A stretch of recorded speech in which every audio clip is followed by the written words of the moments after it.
শুরু এবার সিজন 2 কতটা ক্ষত বিক্ষত করতে পারে না জয় হয় আমানের। হাসান নিজের টেকনিক শটে ভরসা রাখলেন, লঙ্গফের উপর দিয়ে উড়িয়ে দিলেন বলকে সীমানার বাইরে। পাশাপাশি 3 বলে 9 রানের প্রয়োজন। সিজন 2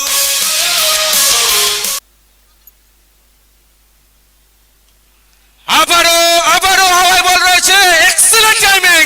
নভেম্বর সিদ্ধান্তটা আসছে 6টি রানের। তো 3 বলে 9 প্রয়োজন ছিল, ব্যাক টু ব্যাক দুটো 6 এলো হাসানের ব্যাট থেকে।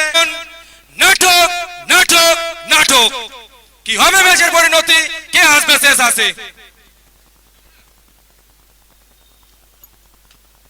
আবারও খেলেছেন সোজা সঠিক, একেবারে ফিল্ডসম্যান রয়েছেন।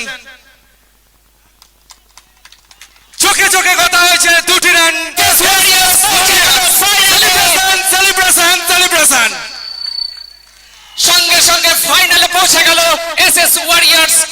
আমরা ধরে নেব এই মুহূর্তে মাইকে হাসানকে। হাসান, যেভাবে ক্ষত বিক্ষত করলে বীরভূম পুলিশকে, কেমন লাগছে এই জয় সরাসরি ফাইনালে? অবশ্যই খুব ভালো লাগছে। প্রেসার ছিল কিন্তু আমার কনফিডেন্স ছিল, তাই জন্য হয়ে গেছে।